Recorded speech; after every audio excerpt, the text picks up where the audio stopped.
Okay, good evening, ladies and gentlemen. We'll call the meeting of the Richmond City Council for Monday, May 12th, 2025 to order. May I have a motion on the minutes? Moved. Second.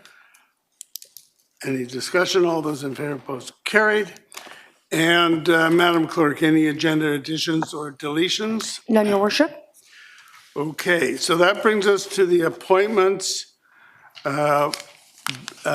with Councillor Au having taken on his parliamentary role. Then we need, and so he is giving up many of his assignments, and so we need to find replacements for that. And that's why, that's the first part of the agenda. So the first one is to the appointment to the Board of Metro Vancouver. And I'm recommending, and I will move the appointment of Councillor Alexa Liu. Is it second? So that's moved and seconded. Councillor Heat. Yes, I need to make a few comments with respect to this because I certainly will not be supporting this. I think, in fact, we have someone else that is more deserving of this position in Metro Vancouver.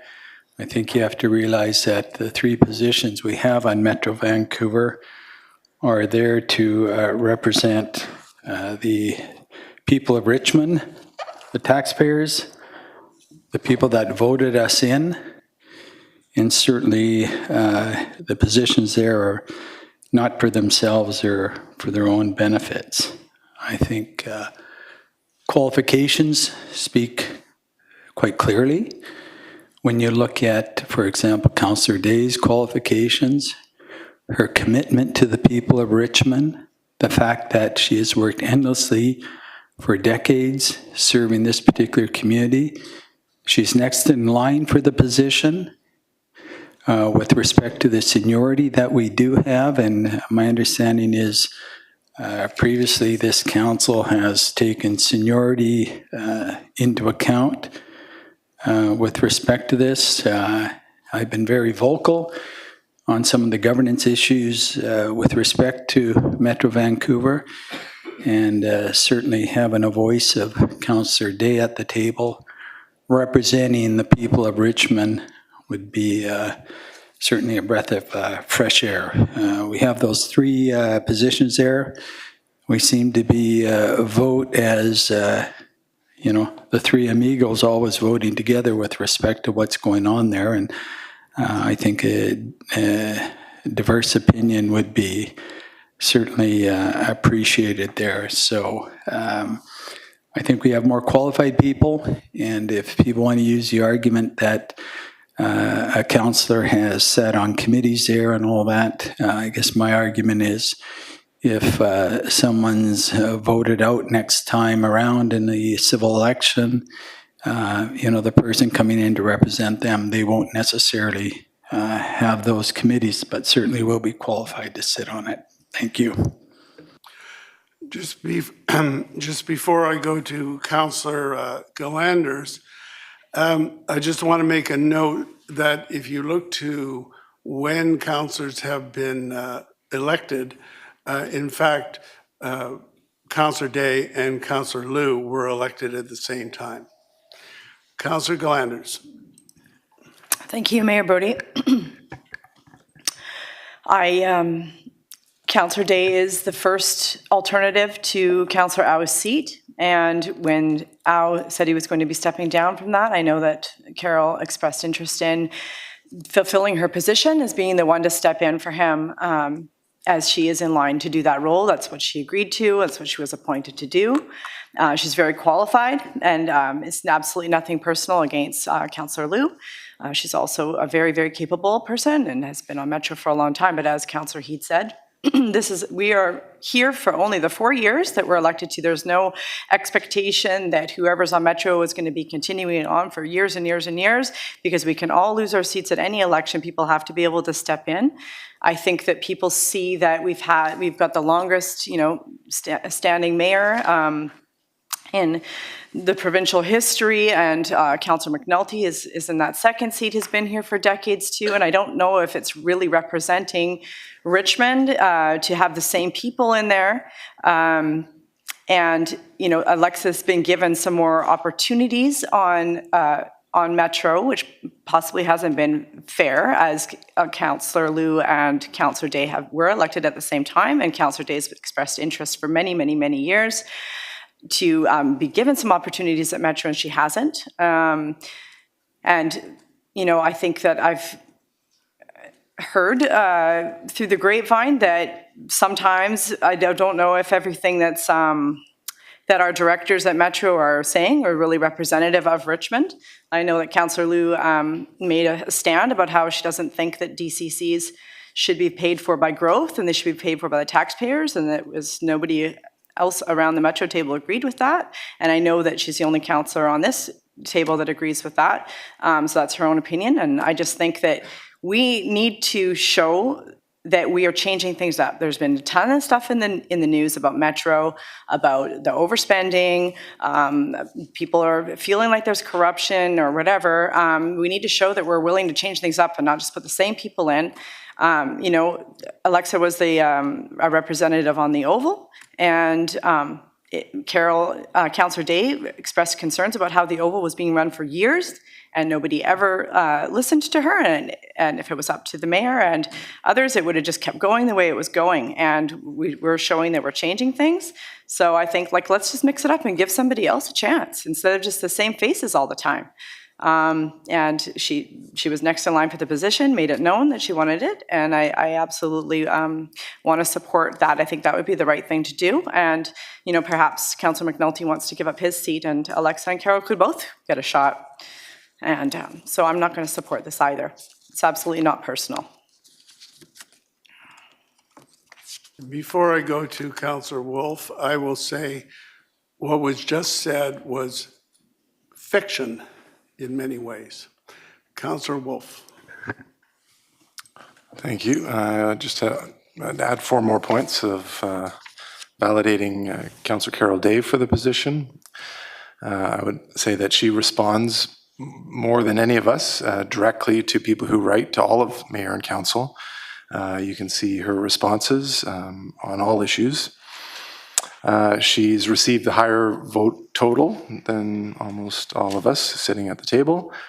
Certainly after the previous 2-3 elections combined, she's got a much higher vote total after the election, if there is such a thing as a tiebreaker.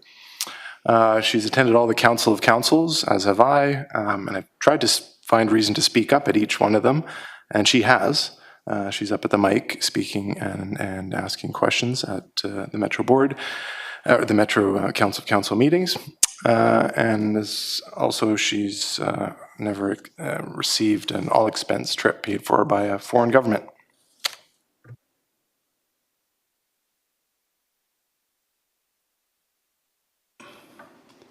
Councillor Day. Thank you very much. Metro is trying to change their image, and I think the best way to do that is to have some fresh faces on Metro Vancouver. I have been a business owner. I started my business in 1976, and I ran it for over 40 years. And then when the city of Richmond was having trouble with the YVR jet fuel proposal, I started VAPOR, the Vancouver Airport Project Opposition for Richmond, and we worked for over 6 years to try to stop that horrendous proposal which allows for jet fuel on the Fraser River and a 80 million liter tank farm. Richmond also had a problem with the Lingyan Mountain Temple wanting to build twice as high and twice as steep as any other religious institution on Number 5 Road. And it was a real difficult situation because the temple actually bypassed Richmond and went to the ALC and cut approval. So that was a bit of a mess. So I started CALMER, the Committee Against Lingyan Mega Retreat, and by working with that temple, I was able to not only get them to cancel the project, to reduce the size of the project, and I became friends with them. The other thing that I did was Richmond was considering developing the Garden City lands. Hard to believe when you drive by that gem of a property now, 236 acres of ALR land. And I could see that the city was in a bit of a quandrum with that one because they wanted the half of the land, but what were they going to do with it? Well, by a campaign that we started, I was the founding member of the Garden City Lands Conservation Society. We managed to save the lands. The city ended up buying the lands, and today that is our crown jewel, where we have the largest heritage bog, and we have in partnership with Kwantlen College, an amazing working farm in the middle of a city. This is unheard of anywhere else in the world. But what brought me into politics to begin with was the city had a proposal by a developer to develop a townhouse project on Stevenson Highway. It was horrendous. I mean, the lane was going to be turned into a road for about 340 feet, and the neighbors were absolutely aghast at this plan. Well, by working with the developer, working with the City of Richmond staff, and working with council, we managed to convince them to take a sober second look at that project. Well, now, on every single arterial road, we have townhouse complexes that have an interior road that can then be connected to future developments. This thinking outside the box made such a difference, not only for my neighborhood, but every other neighborhood faced with development on arterial roads that backed on to residential areas. By connecting the townhouses, you create a brand new neighborhood. And by not having it access to the lane, you save the existing neighborhood. I'm really proud of what we did, and we did that all together. And I give staff 100% credit for working with us, as I'm sure they thought we were crazy at one point or another. But we now do that on every single townhouse complex on arterial roads. I think that kind of leadership is what we need at Metro Vancouver. And I think we need diverse stakeholders. We need to have a variety of people. And I believe that my strategic thinking and my ability to work with multiple groups would be an asset to Metro Vancouver Board. I also, if elected to this position, will commit to attending 100% of the meetings. If for some reason I'm sick, I'll be sure to inform the alternative so they can take my place and Richmond can have adequate and acceptable representation at Metro Vancouver Board. Councillor Hobbs. Thank you, and through the chair. We all are aware, and so is everybody in the public, that Metro Vancouver is under a lot of scrutiny. The larger context of spending, of governance, are things that are really important because Metro Vancouver impacts so much of what the city does, and some of the things, in a sense, once they're passed, we don't really have control or any way of coming back on them. So what I'd like to just acknowledge that both the nominated candidate, Councillor Liu and Councillor Day, are both qualified to be there. They're both senior on council, and they're both capable, and they're both very involved in the community in their own ways and in different ways sometimes. But what I would appreciate before there's a vote is just, if possible, a little bit of elaboration on the rationale for the recommendation. I think that could be helpful, if that's possible. Thank you. Yes, I plan to do that. From my point of view, I look around at the members of council. Everybody is competent to take on that role. Some have more experience than others, but basically everybody is competent in many different ways. And so the reason that I have recommended it be Councillor Liu, first of all, by professional background, Councillor Liu is a chartered professional accountant. She has worked and shown an interest in Metro Vancouver, contrary to the record of some others. She has shown an interest. She's been on the Performance and Audit Committee in 2017 and 18. She was on the Liquid Waste Committee from 2018 to 2024, and she is currently on the Indigenous Relations Committee, which she started in 2022, and she is currently on the Regional Planning Committee as well. So to me, when you look to the interest that has been shown in Metro Vancouver, the orientation that would have already taken place by Councillor Liu, I think that she is ready to step right into that role, and so the learning curve would be that much different. Now, there is so much that factually I would challenge some of the speakers that I've heard already on this debate. The one thing that occurs to me is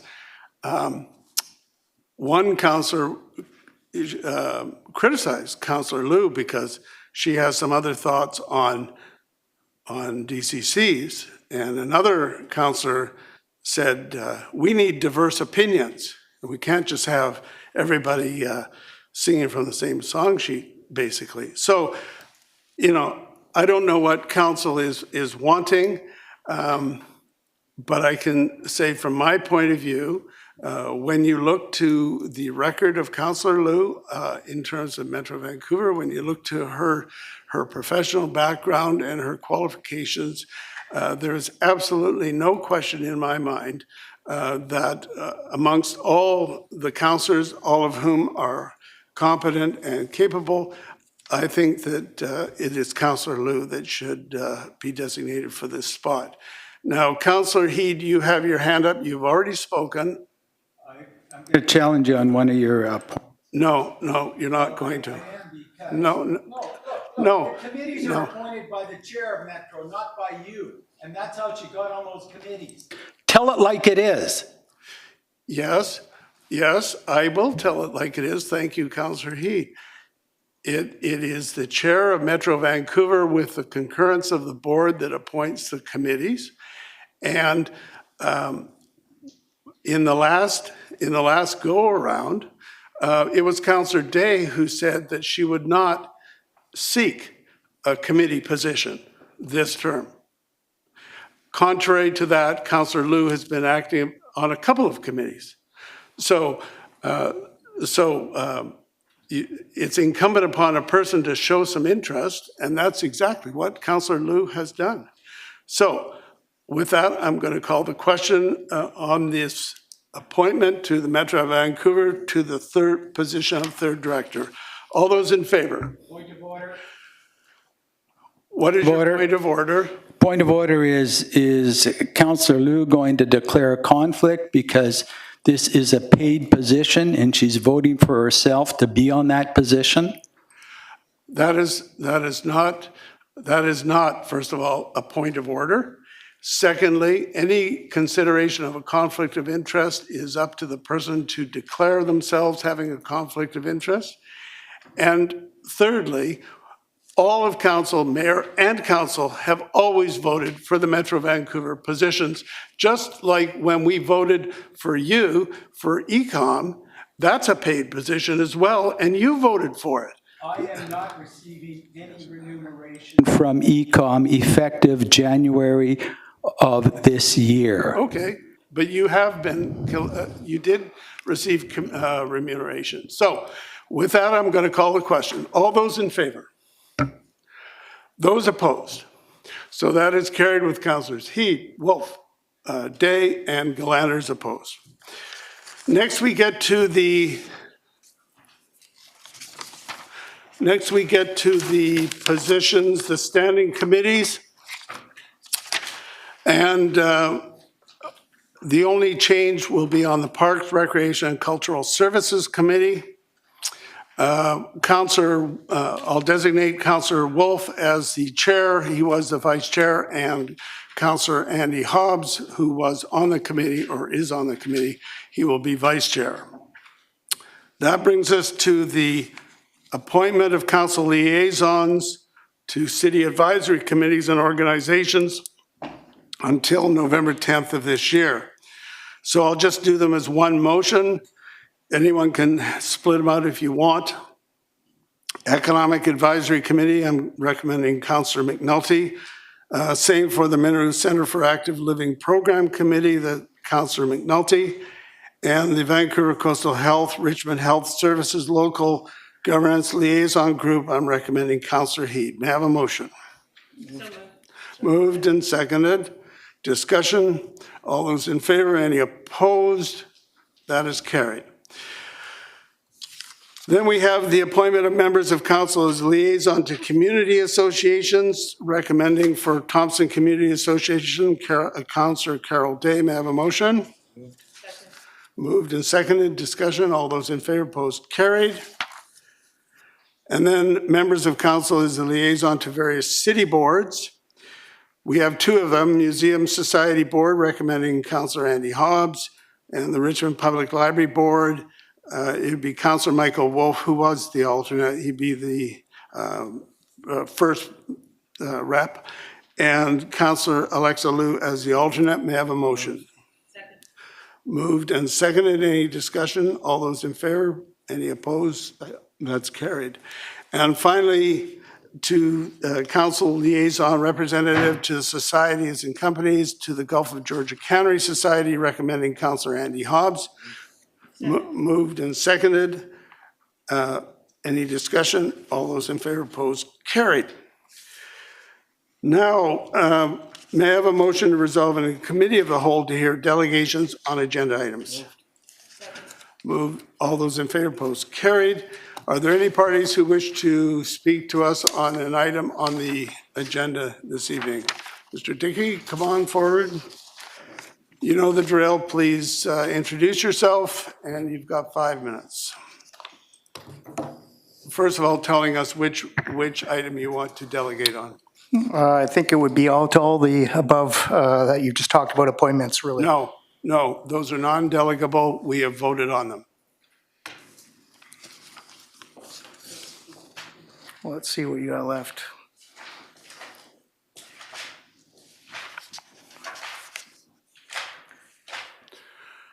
Receipt of committee minutes. Okay, thank you, sir. I'm Jerome Dickey, 9280 Glen Ellen Drive, Richmond. Thank you, council and mayor, for allowing me to speak here tonight. What do you want to delegate on? I just told you, the minutes. Receipt of committee minutes. That's the only thing I think I can speak on here. Okay. Okay. If you want to speak on the minutes, you may speak on the minutes. Okay. So that's what I'm trying to do. Sorry? So that's what I'm trying to do. Okay, go ahead. Okay, thanks. Thank you, Councillor Awe, for your service to the city over the last number of years, and congratulations on your new role as Member of Parliament. I'm sure that you look forward to dedicating your time to larger national issues now. Last time the city held a by-election in 2021, it was Councillor Linda McPhail who stated at that time, "I don't think we can shortchange democracy." Sir, I'm going to interrupt you.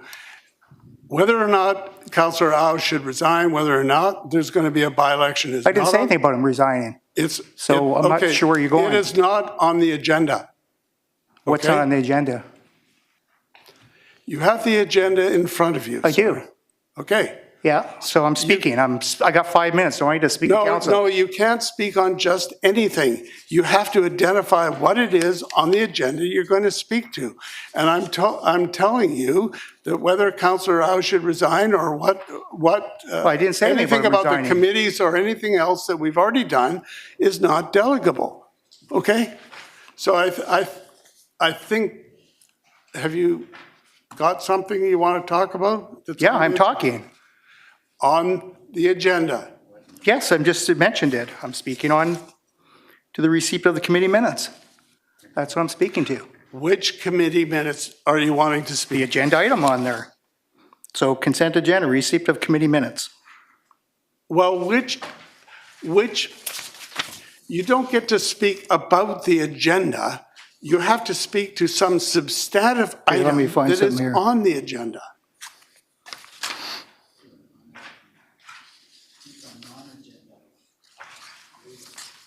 No, if you I'm not allowed want to to speak on a non-agenda item, am I? No, you have to go through the process, which is to notify the clerk's office a certain number of days ahead, get on the agenda, and you will be at the end of the agenda. If that's, you can speak on Well, how come other whatever times you want. ask people if they want to speak on things and you let them? And then I come to speak and then Sir, you don't want to let me speak. Sir, no.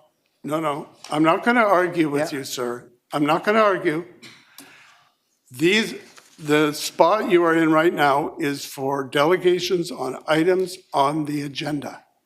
Okay? I think, sir, we'll end this. Okay, so is there a spot to speak tonight on the non-agenda? You can go through the process and speak in due course to our next meeting or some other meeting and do it at the right spot, which is at the end of the agenda. Well, that's selectively shutting down democracy here, because other times you've let people speak. No, sir, I have not. Okay, is there anybody else who wishes to address us on an item on the agenda? May I have a motion to rise and report? All those in favor, opposed, carried.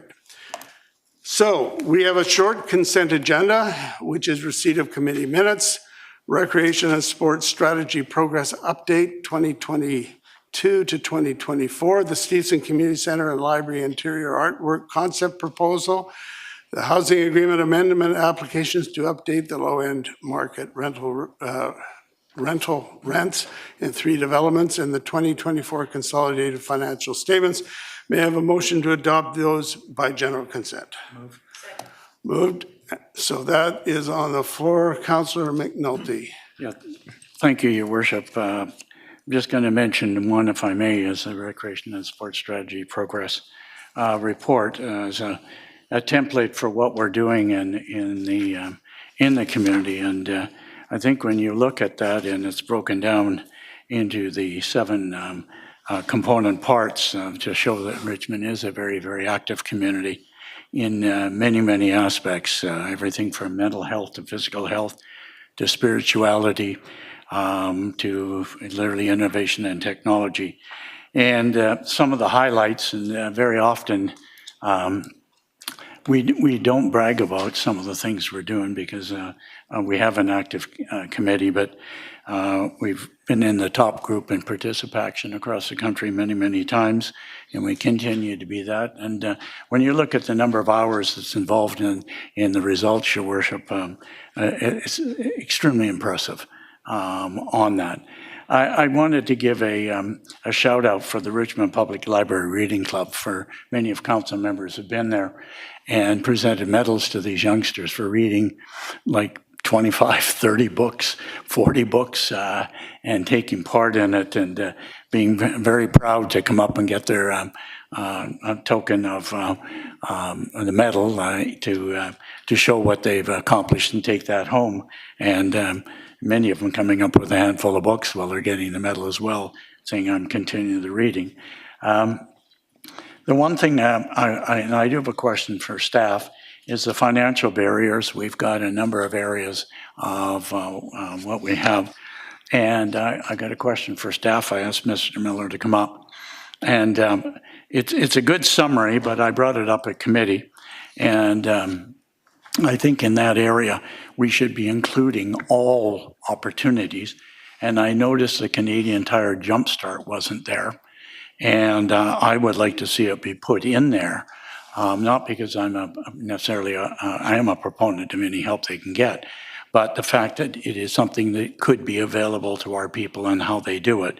So I'm wondering, how do we put that in the report as an addendum down the road? And we put it, we did get a memo and was told it was on the city website, but I didn't find it. So through your worship, how do we include it to make sure it's there for futures? It's just one more item. Through your worship to Councillor McNulty, you're correct. Through the memo, we did note that the Jumpstart program is included on the city's website, and that staff do promote that program to individuals when asked about the program. It has not been highlighted in this report. Certainly at Council's direction, we could add that to this report if desired. Yeah, okay. Your worship, I'd like just give staff direction to just add it to the report and have it as and any other that are out there that we don't know about.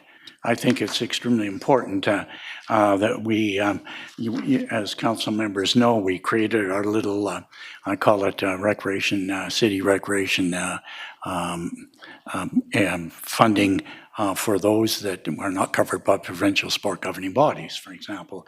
And that's extremely well subscribed. As a matter of fact, we'll be asking for more money next year.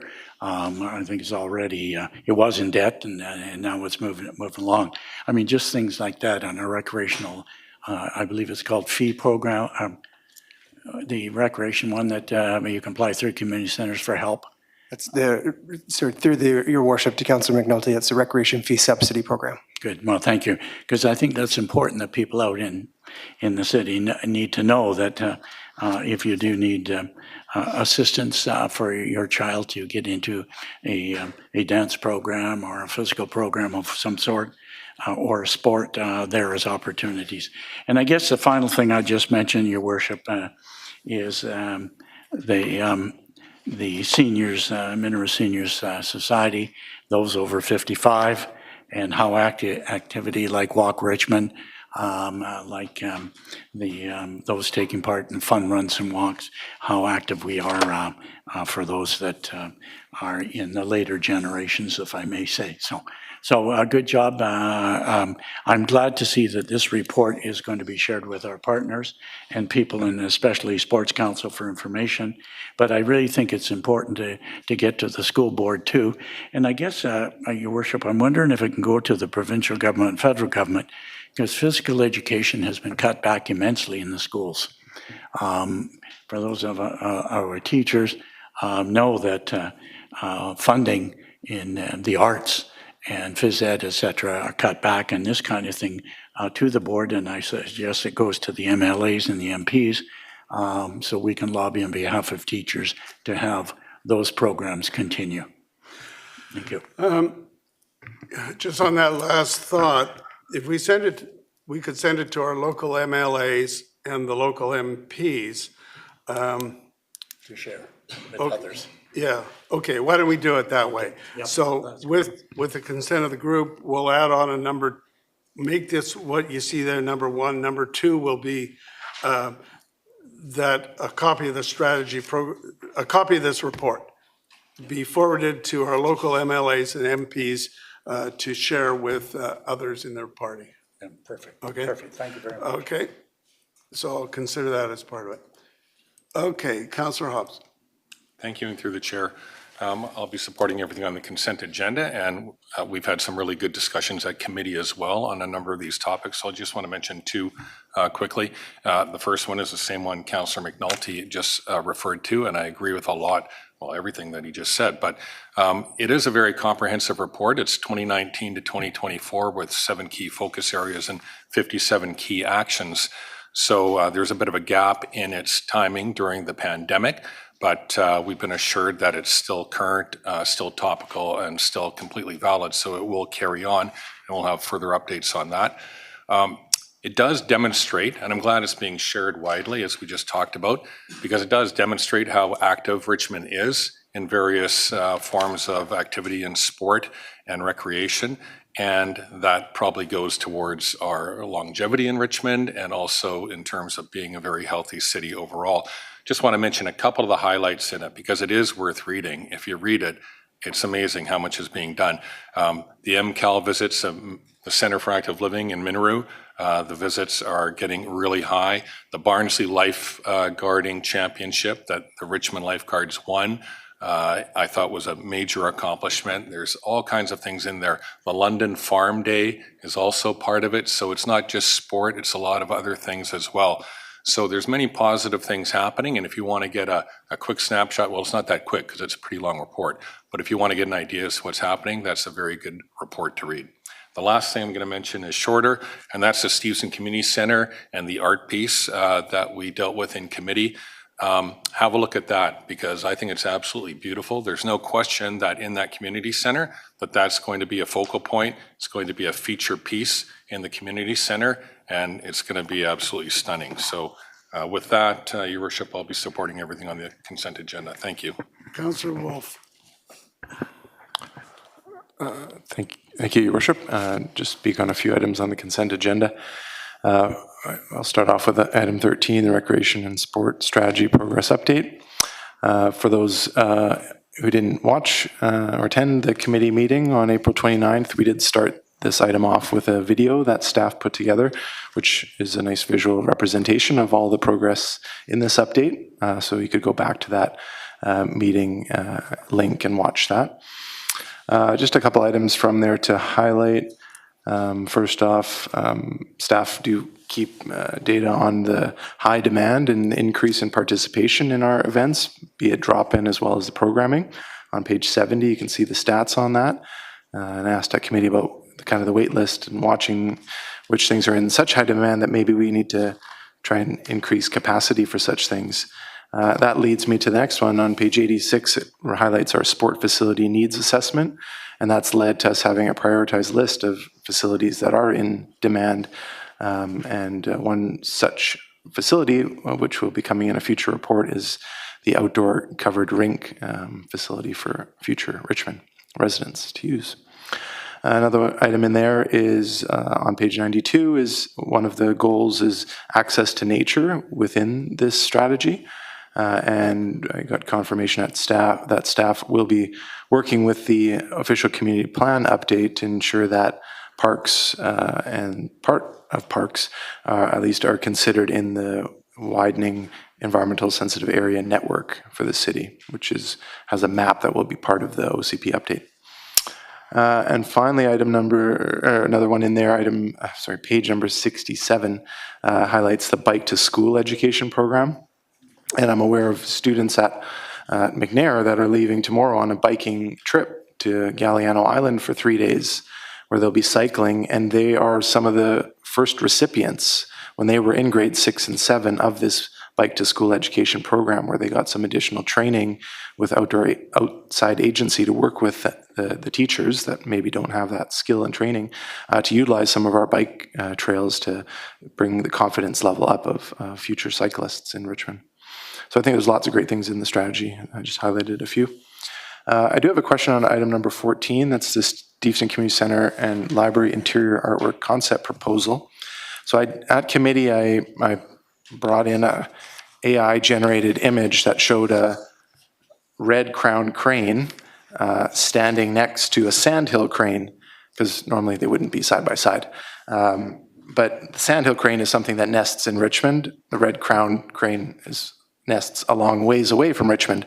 And in the picture on page 130 of the artist's rendition of what this might look like, I see a lot of similarities, and I just wonder if staff were able to have a conversation with the artist and hear their take on swapping one bird for another.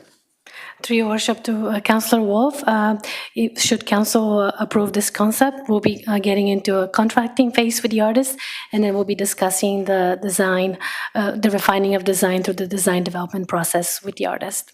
Great, I'm looking forward to moving that along to that stage then. And with that, I'll support everything on the consent agenda. Thank you. Councillor Liu. Thank you, Worship. I'll be supporting everything on tonight's consent agenda. I just wanted to point out on CNCL 60, while it's not a conflict, it's a point of interest. My child's picture is there. But also on that page, it talks about barriers to sport and recreation. And I think this council's really done a lot of things, just like the bike lessons for all the kids in Richmond, to really bring down the barriers for people participating in sport. It occurs to me that one of the barriers for people is feeling unsafe. And I believe lighting makes people feel safe, especially when it starts getting dark early here in Richmond. And a future item on tonight's agenda, we'll be talking about lighting on the Railway Greenway.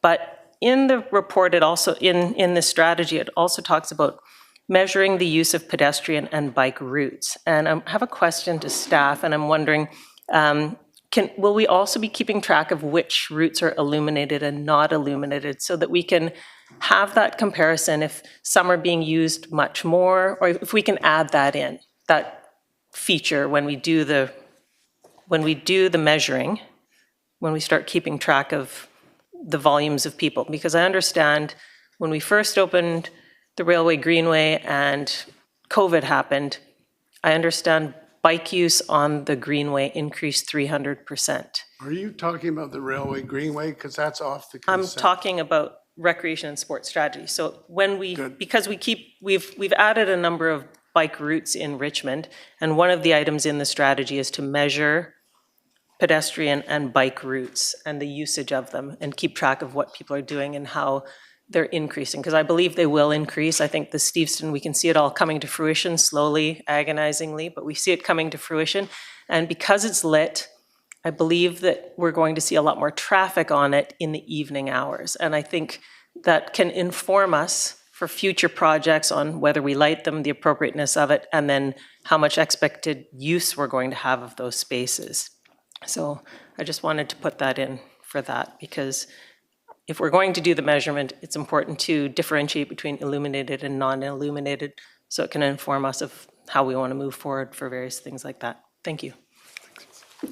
And then I just wanted to point out the Steveston Art and thank Ms. Velkova and all the volunteers that worked so hard with Steveston Community Society to come up with this, because I know they're, it's one of those things that people bring their passion and their knowledge to the table, and sometimes the rest of the public will look at something and it'll provoke opinions one way or the other, and sometimes it's people are putting themselves out there to do that work, and I appreciate the work that they're doing, and I think that what they've chosen so far looks beautiful, and I think everybody's really excited, and maybe if there's some alterations for a regionally specific crane, I think that's probably a good idea. But thank everyone for that. Thank you. Councillor Day. Thank you very much, Mayor Brody. I just want to speak to number 16, the 2024 Consolidated Financial Statement. Starts on page 234 and goes to 335, 102 pages of riveting information about the financial statements for the City of Richmond. During the Finance Committee, KPMG representatives came to Council to talk about the report and answer questions. The question that I asked was, why was there no mention of the gift cards, given that that issue has become so politically charged and in the local news? As we know, it's under investigation, but my question was, how could a news outlet, through a Freedom of Information, get enough information to do a full-on story about the gift card situation, which, well, won't go into the details, but it was a lot of money in Richmond, and they didn't. And they said they didn't know. And so as I looked through the report, they said that, if they had been told, they would have investigated. And they said that full on in the Finance Committee. So what I'm wondering is if we shouldn't entertain a motion to have a tip line that staff and the public could give information to KPMG. So in the future, if something should come up like the gift card issue, they would have the ability to know what's going on and they guaranteed they would investigate. So I'm not sure if that's a motion I would want to make right now, or what the option is for that. I think you can make that motion in due course, but not tonight. The matter is still under review. There's open elements to it, there's closed elements to it. And so once the entire review has been completed, then we could consider something like that. All right, with that, we'll call the question on the consent agenda. All those in favor? Any opposed? That is carried. There's one item that is off the consent agenda, and that's from the Parks, Recreation, and Cultural Services Committee. We'll go to Councillor Jack Au, who was the chair at that time. I'm going to move the motion as recommended on the agenda. This is related to the lighting of the Wayward Greenway, and staff came up with a report, and it was being discussed. So your motion is that option one, the hybrid of standard and solar pedestrian lighting is outlined in the report that's in the materials, be endorsed. Yes. Okay, so it's moved and seconded. Do you want to add to that? I just want to say that, there's a referral to staff, and staff come back with the report and then making the recommendation. And I think option is sensible for the reason that, as staff point out, this is the most cost-effective while minimizing anticipated site impacts due to constructions, etc. And also it offers the lowest capital and operating costs, fewer site impacts, and the best energy and minimizing environmental impacts. So for that reasons, I think this is supportable motion. Okay, Councillor Wolf. Thank you, Your Worship. I attended the Parks and Rec Cultural Services Committee meeting when this was discussed, and I did oppose it then, and I will explain some of the reasons behind that opposition and just highlight a couple things in the report and make the pitch that there really could be an option 3 here, and if this be we oppose it at this stage, perhaps it be referred back to staff to come back with another option.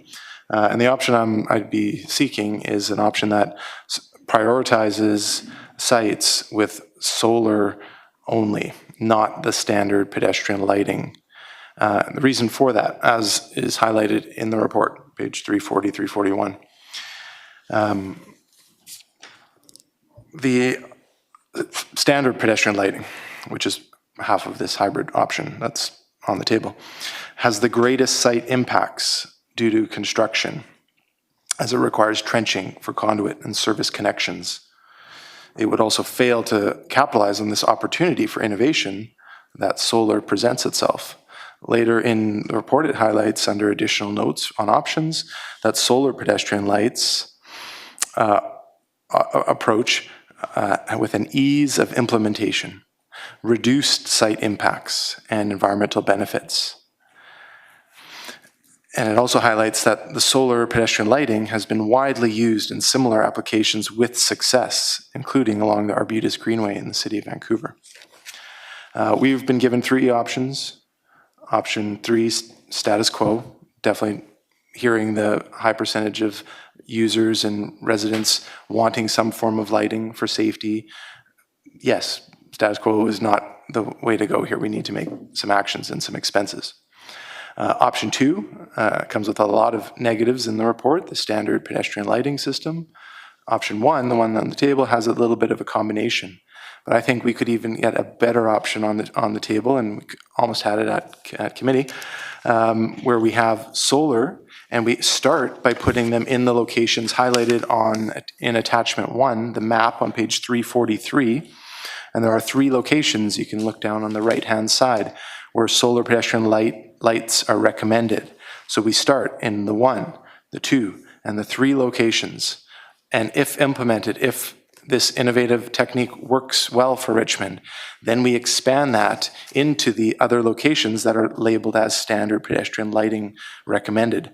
And yes, I understand that the solar pedestrian lighted recommended areas are small rectangles, and some of the standard pedestrian light are long rectangles, meaning that's a very large impact in digging up and disruption, and in some cases, unsafe conditions for cyclists while this construction is going on. We could get past a lot of those hurdles by just going straight to a solar option, and then if something comes up, which wasn't highlighted in the report, that they don't work somehow in Richmond, then yes, maybe at that point I would appreciate an option that includes the standard pedestrian lighting. But that's not innovative in the way that it's presented. So I will be opposed to the option. I'll ask staff, you've not recommended a pure solar option. Why are you recommending a hybrid option of standard and solar instead of just solar? Your Worship, through the referral, we were asked to identify priority areas for lighting, and based on the 7 areas that were determined to be the darkest based on distance from existing lighting, presence of dense vegetation, we identified the areas shown in attachment 1.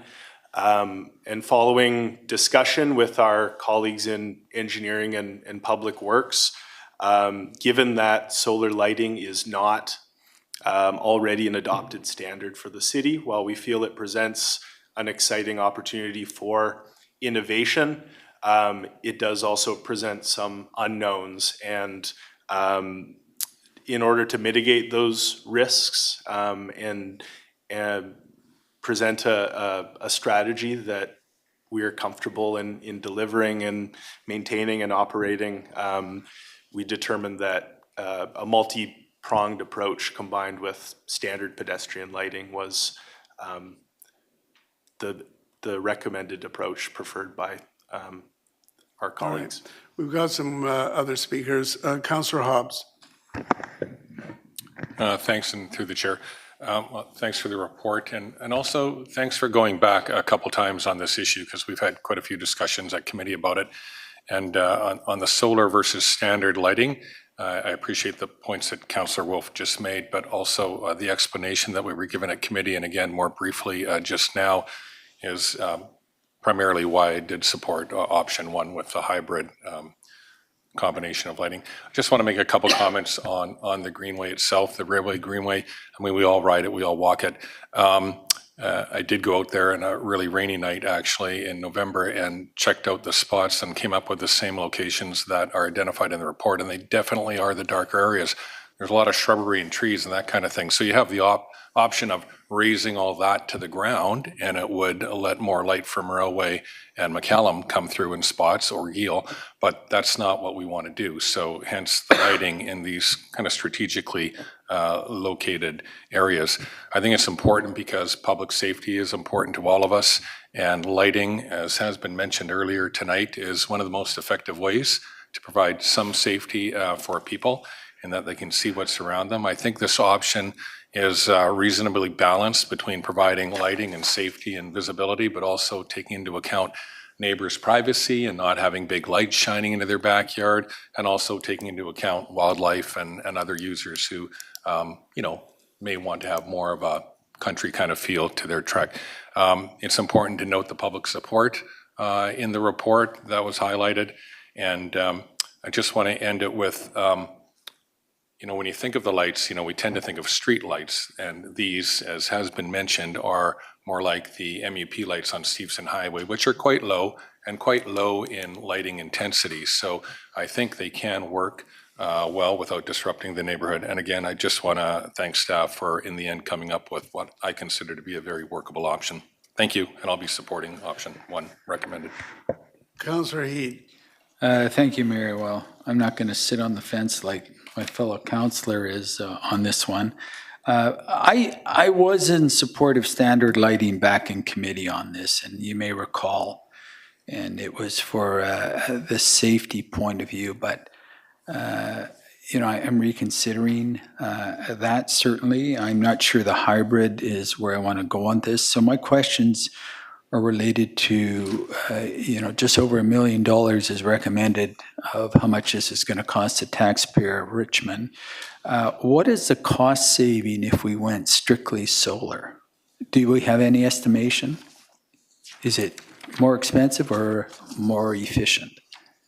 Through your worship to Councillor Heed, I could look at the numbers very specifically, but in general, the solar lighting amounts to roughly 75% when compared to standard pedestrian lighting costs. So if we went with, for example, as Councillor Wolf alluded to, the 3 areas, just as it just to see if it works, it would be considerably less than $1,050,000 in order for us to do that. Is that correct? Through your worship to Councillor Heed, at this point, we've got quite high-level cost estimates that factor in a contingency, are based on 2025 labor and materials rates. Ultimately, we would need to work through detailed design and a construction cost estimate in order to really delve into those accurate costs. So, for example, if we did go with the solar, would it be a large expense if it didn't work here in Richmond? I think it would work, but if it didn't work, to retrofit them back to standard? Through your worship to Councillor Heed, as noted in the report, with the solar option, we have accounted for that adaptability in the event that they are determined to not be viable. They could be retrofitted and replaced with standard pedestrian lighting. At this time, that cost is relatively unknown to transition away from solar to standard pedestrian lighting. And through the chair to Councillor Heed, in addition to Kevin's point, one should also note that in terms of the solar light, the site work would be minimum. Essentially just dig a hole and then make some installation work. For the standard lights, we do have to trench a certain amount of length of the path in order to install underground surfacing, etc., connecting to power source. So that is one of the reasons why the cost would also be higher.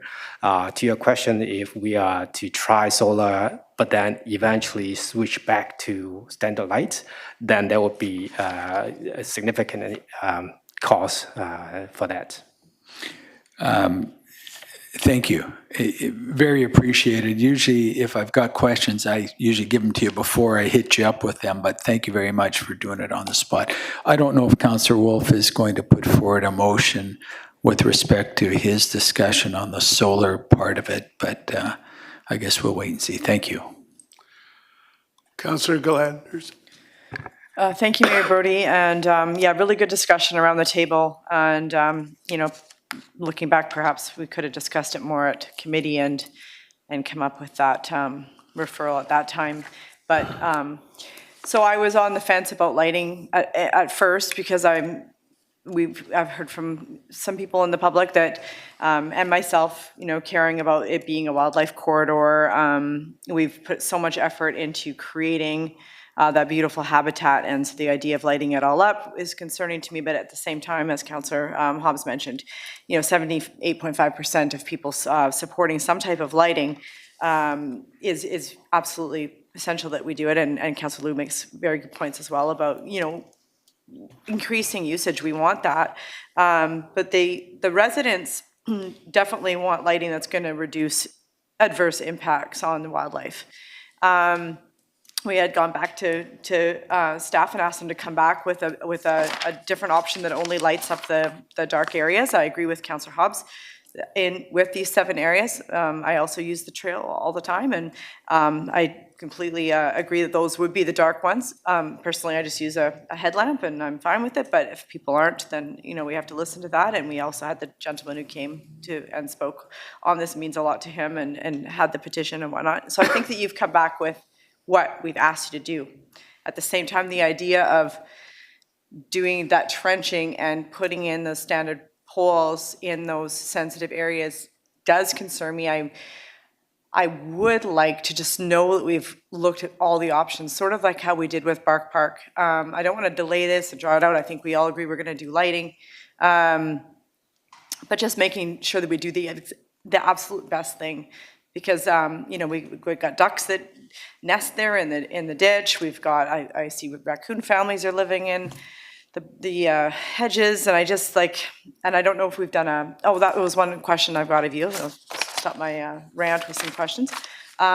Would the lights be scheduled to go out at a certain time in the middle of the night? Because I just recall we have these trails that go through Steveston Park, and some members of the public asked, why aren't these lit up at night? And we said, well, we don't want people gathering. And we have this sort of idea with our parks, we don't want people gathering in lit areas in our parks. So would they be scheduled to go out at any time?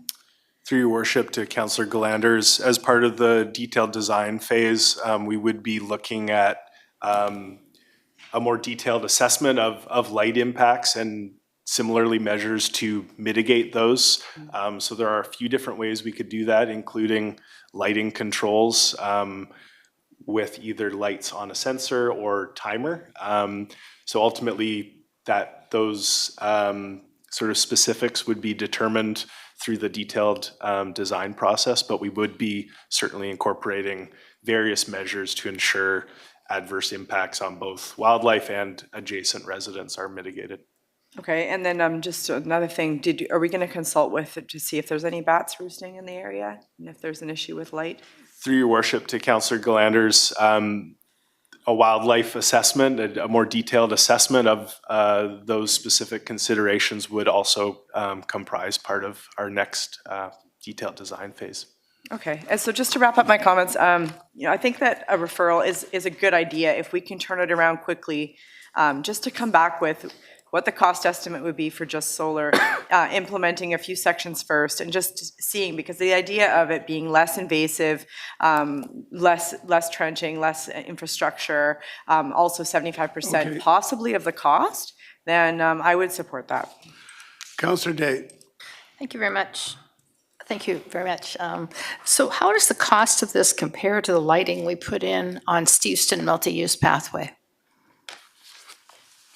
Through your worship to Councillor Day, following the PRCS meeting on April 29th, I believe our colleagues in engineering issued a memo with their cost estimate, which I think was in the range of 1.3 million for that lighting.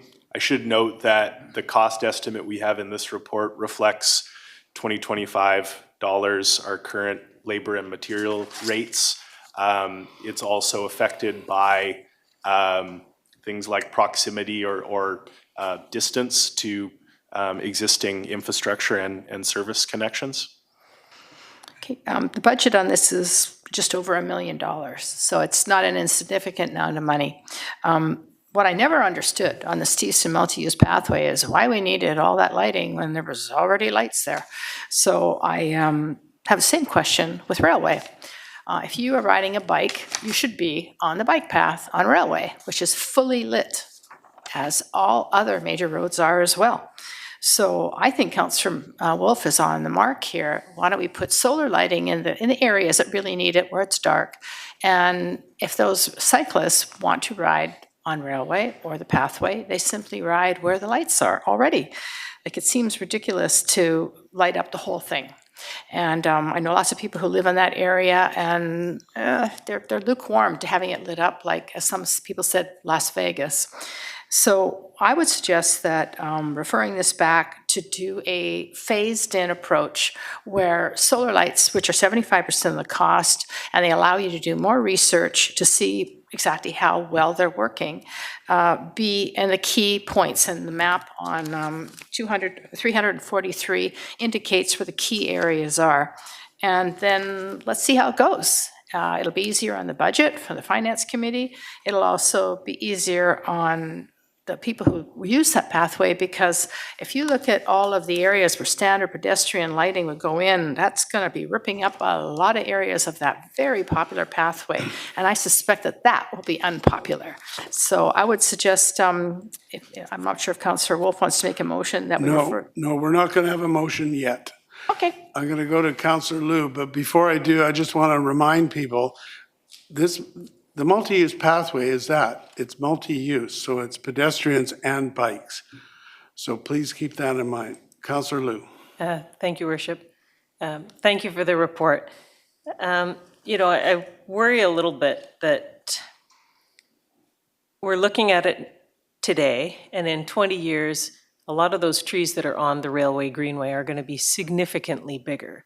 So either we're going to be carving them back, or we're going to be needing more lighting on there at that point. Like, are we going to be sitting here in 20, or some of us will be sitting here in 20 years? Some people seem to sit on council for a long time, so who knows what will happen. But will we be looking back and kicking ourselves for not just building this out, putting lighting all the way down, putting in standard lighting, getting it done, or doing a bit of a pilot somewhere? But realistically, we want to get this done and light it up and make it so it's safe. You know, I imagine, you know, when my kid's 16 years old, working at Watermania or Minaroo, that they're going to be able to ride home on a lit bike path. They're not going to be on the edge of traffic. They're going to be safely off, and that's why they'll be biking on a multi-use path, and that's part of why we're building it, right? We like them, you know, it'll be dark out at 10 o'clock, 10:30 at night when they're off shift. These are kids. We still want them to be able to have jobs, have autonomy, be able to move around, not borrow the family car to go to these jobs. We want people to get out of their vehicles. Are we going to be kicking ourselves that we didn't build this more fully in the first place? Councillor, that's up to us to decide. Staff will give us their analysis. We decide on what's good for the future. How much more would it cost just to light the whole strip? Well, it depends on what kind of lighting you're talking about and how much lighting you're putting in. Well, we're talking about standard poles for all of them. So whether it's solar or the other lights, the standard lights are a little bit more expensive to put in, but once you put in the infrastructure, you don't have to put the tower in right away. You can just cap it for some years, and then once the trees grow up, you can install it and you're ready to go, right? Do you have an order of magnitude for that question? To your worship, no, we don't, at this time, we don't have a cost estimate for lighting the entirety of the Greenway. All right. Okay, thank you. All right, so I'm going to suggest, listening to what Councillor Wolf has said and many others have reflected it. Well, just first of all, if this goes ahead, like if we adopted option one, which is recommended, okay, you'd go into detailed design, but you're still waiting for the capital budget to be passed for 2026, right? So we do have some time, it seems to me. And so the referral back, my suggestion is that we ask staff to look at the possibility of a solar-only option, including function, cost, potential phasing, advantages and disadvantages, and that would include the cost for retrofitting to the best you can say if it doesn't work out. Would that be, Councillor Wolf, that's what you had in mind, right? Okay, so I'll move that motion. Second? Okay, just before we call the question, how long do you think it would take you? Could you bring that back to the next Parks and Rec meeting? To the worship, this would involve us going to redesign basically in terms of the extent of lighting with our consultant. So we would not be able to come back in the next committee meeting. It would take something around 3 months. You can't just use the information you have and then extend it? Unfortunately, we can't. We can look at how fast we can, but it's going to take some time. Well, okay, yeah, Councillor McNulty just made a point. He said, could you get an interim report? So at least we can see the direction that it's going. You could do that fairly expeditiously, right? Through to the chair, given our budget cycle timeframe, we would push to bring something before summer break. Before summer break, yeah. Okay, so it'll be fairly smartly done. Okay, so on this referral motion, all those in favor? Any opposed? So that is carried. Thank you. That brings me to public announcements and events. Turn this off. First of all, we have the National Public Works Week. This week, or May 18th to 24th, is National Public Works Week. It's an opportunity to recognize the outstanding hidden work that many of our employees carry out daily. City Public Works staff maintain fire hydrants, roadways, water mains, streetlights, garbage collection, and much, much more. These services are the foundation of our city, and we thank them for their contribution to make Richmond an appealing city. And I want to dwell on that just for a second to say how impressive the Public Works and Engineering open house was over the weekend.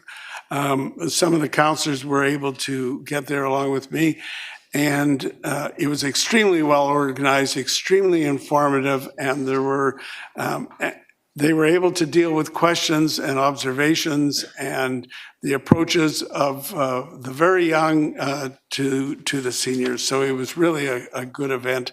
Everybody seemed to have a lot of fun. Then we have Invasive Species Month, which is May.